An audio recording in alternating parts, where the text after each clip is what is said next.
그럼 1도가 떨어지면 암세포가 늘어난다 이렇게 얘기를 해요. 그러니까 이와는 반대로 그리고 1도가 올라가면 뭐라고 그래요? 사멸이 된다고 그래요. 그러니까 몸이 따뜻하고 그다음 뜨거운 사람일수록 세균 증식이 잘 안 됩니다.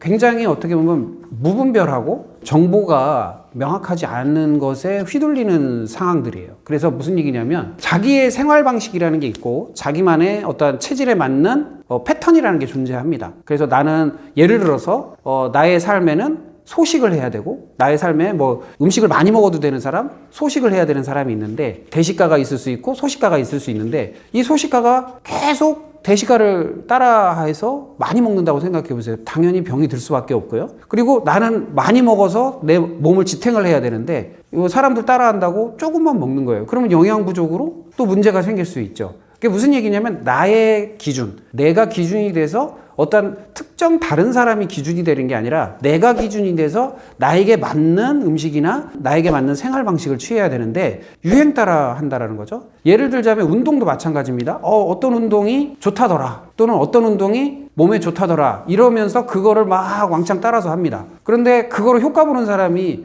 있을겠죠. 그러나 반대로 효과를 못 보시거나 또는 그게 해가 되는 분도 계십니다. 자기한테 맞는 운동, 나의 체력에 걸맞는 운동도 해야 되고 나에게 맞는 음식도 먹어야 되는데 그게 아니라 엉뚱한 방향성에서 엉뚱한 유행 따라서 엉뚱한 정보에 잘 맞지 않는 정보에 이렇다더라 라는 어떤 개념으로 접근해서 무조건 하면 좋겠지 라는 생각으로 하는 분들이 상당히 많다라는 거죠. 그런 부분에 있어서 조금 생각을 달리 해야 된다라는 거고요. 그 다음에 자기 자연 질서에 부합되지 않는 사람들이 건강하지 않은 삶을 살고 있습니다. 그래서 우리가 보면은 생각해 보시면 간단한 문제죠. 옛날 농경사회 때는 해가 떨어지면 집에 들어가서 자고 쉬고 해가 뜨면 나가서 일하고 이게 원래 정상이잖아요. 근데 밤새서 일하고 밤새서 뭔가를 하고 또 그 다음날 피곤한 상태에서 회복되지 않은 상태에서 또 일을 합니다. 이게 무한반복하죠. 그래서 이게 사실상은 질병 중에 큰 질병은 만성 피로거든요. 만성 피로가 쌓이게 되면 회복하는 기회를 몸에서 박탈당한 거예요. 그러니까 회복의 기회가 없어지면 우리가 복구가 안 되잖아요. 그러면 그게 점점 쌓이게 되면 질병화가 되는 거거든요. 그런데 우리는 만성 피로에 시달리는 것을 그냥 뭐 이러다 지나가겠지 뭐 괜찮겠지 하면서 무감각하게 지내는 경우가 많습니다. 근데 만성 피로였던 분들이 병이 된 분들이 상당히 많아요. 근데 만성 피로를 그냥 일 중독이라고 하죠. 일에 파묻혀서 또는 심지어는 방광염 걸린 사람들 특징들 보면 소변을 참고 일을 해요. 그게 말이 됩니까? 대사가 일어나야 되고 소변을 참지 말아야 되는데 그 소변 참고 일을 해요. 그랬다가 나중에 방광염 걸려요. 그래 놓고 나의 습관이 잘못됐다라는 건 생각 안 하고 왜 내가 이게 걸렸지? 물론 방광이 강하고 그 신체 장부가 좋은 사람은 방광염이 걸리지 않습니다. 안 걸릴 수도 있고 견디는 힘이 좋아요. 그런데 그렇지 않은 사람 입장에서는 그런 삶은 맞지 않겠죠. 이런 것들을 자기 삶에 최적화된 어떤 질서체계, 기준 이것이 모호한 상태로 남들이 그렇게 하니까 언론이나 미디어에서 이렇게 하니까 거기에 따라가다 보면은 몸이 상할 수밖에 없는 구조가 나옵니다. 그래서 지금의 현대인들이 건강을 지키는 방법은 나만의 건강을 지킬 수 있는 방법을 찾아야 된다. 누가 그렇게 해서 건강해졌다라는 것은 그 사람에게 맞는 것이지 나한테 맞는 게 아니라는 거죠. 제가 답답한 게 있어요. 어떤 분이 30년간 위장병에 시달렸대요. 근데 이 30년간 위장병 시달린 분이 자기가 위장병이 안 낫는다는 거예요. 그래서 병원도 열심히 다녔대요. 그리고 약도 많이 먹었대요. 자기가 내려먹은 붕어즙만 해도 그냥 엄청나대요. 그냥 수천 마리를 잡아먹을 정도로 붕어즙을 먹었대요. 좋다고 하니까. 그리고 약도 많이 먹었대요. 그런데 이분이 하는 말이 뭐냐면 제가 질문을 드렸어요. 30년 동안 그 방법을 썼는데 안 나았잖아요. 그러면 그 방법이 치료되는 방법이 아니지 않습니까? 그러면 그 방법은 본인이 해결되지 않는 방법인데 왜 30년 동안 계속 하고 계세요? 라는 말을 했더니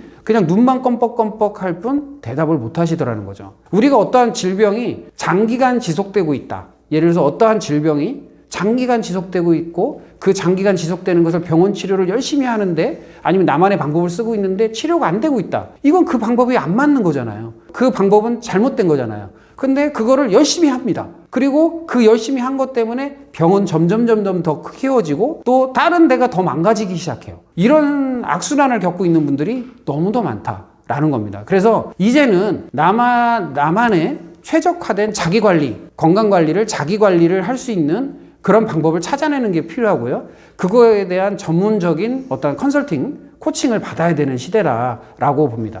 그래서 누구는 이렇게 하니까 건강하더라. 누구는 이렇게 하니까 그거에 현혹되지 마시고 그거에 따라가시면 내가 망가질 수도 있다. 라는 겁니다. 그래서 나만의 방법, 나만의 건강관리법을 빨리 찾으시는 게 나를 위한 길이다. 왜냐? 앞으로 100세 시대입니다. 지금 계산으로 따지면 지금 50대가 조금 있으면 저 어렸을 때만 해도 60대, 70대 되시면 다 돌아가셨어요. 근데 지금은요, 제가 지금 나이가 조금 50대가 조금 이제 넘었는데 지금은 저희 주변에서 이제 부모님들 돌아가시는 거 보면 90살이 넘으신 분들이 대다수입니다. 그러면 저희가 죽을 날이 가까워지면 그게 점점 늘어서 한 150살 정도까지 늘어난대요. 그러면 앞으로 제가 50살이라고 기준으로 봤을 때 100년을 더 산다는 거예요. 이 100년, 50년 산 사람이 지금 100년 산다는 얘기거든요. 앞으로. 그러니까 특별한 무슨 사고가 없는 한. 그럼 이 100년을 건강하고 행복하게 살 거냐? 아니면 맨날 아프면서 골골골 하면서 살 것이냐는 본인의 선택이라는 거죠. 앞으로는 잘 관리해서 건강을 유지하는 사람이 살아남는 시대입니다.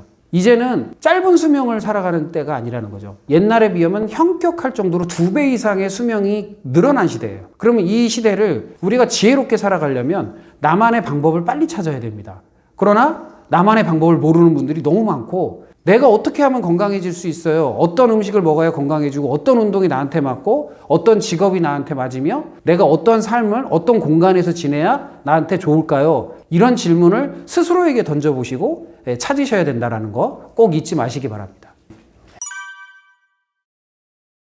일단은요, 저 시원시원하게 고속도로가 뚫려서 차들이 잘 돌아다니고 소통이 되면 답답하지 않잖아요. 똑같은 겁니다. 우리가 혈관이, 우리 몸속에 혈관이라는 게 돌아다니잖아요. 굉장히 지구 몇 바퀴의 길이라고 해요. 모세혈관부터 대동맥까지 다 정맥, 동맥까지 큰 혈관부터 작은 혈관까지 돌아다니는 혈액들이 어느 정도의 그 속도와 그 다음에 전달, 에너지 대사 이런 것들이 일어나야 온도가 올라갑니다. 그래서 우리가 원래 인간은 정상 체온이 36.5도예요.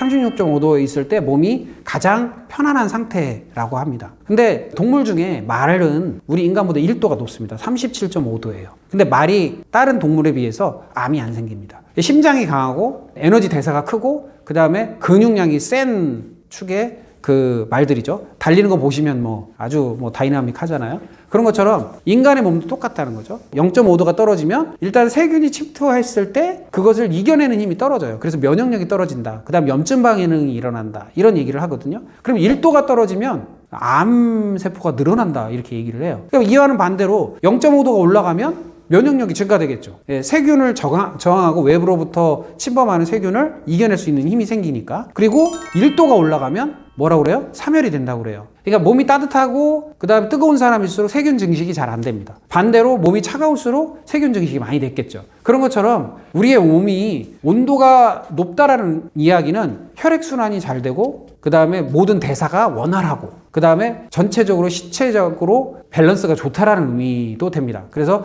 건강한 상태를 의미하기도 해요. 그렇기 때문에 신체의 온도를 유지하는 것이 중요합니다. 그래서 요즘 보면은 그 얼음, 찬물 이런 거 벌컥벌컥 하시는 분들 많잖아요. 또 그 음료들이 대부분 차요. 온도, 체온을 자꾸 내리는 조건이고, 이게 기름기 많은 음식들, 그 다음에 탄수화물류들, 이런 음식들, 그러니까 약간 인스턴트 분해가 잘 안 되는 것들은 다 온도를 낮춥니다. 그래서 그 음식들을 먹고 온도가 낮아져서 문제가 생기는 경우가 많죠. 옛날에는 그 온도가 낮아지면요, 옛날 조선시대의 기록들을 보면 우리가 이질이라는 게 걸렸어요. 온도가 낮아지면 설사병, 이질이라는 게 걸려서 장염이라고 하죠. 그게 걸려서 설사가 나면 거의 죽었어요. 근데 요즘은 이제 지사제라든지 약이 발달해서 이제 죽진 않는데 지금도 장염이 유행하고 있고요. 그 다음에 요즘 많이 걸리는 것 중에 대상포진이란 염증 반응. 이게 대부분 이제 온도가 낮아서 생기는 병들입니다. 그래서 우리가 대사 능력을 키우는 것은 그 에너지를 공급하는 게 결국은 음식이고 그 에너지 열량을 내는 게 음식인데 그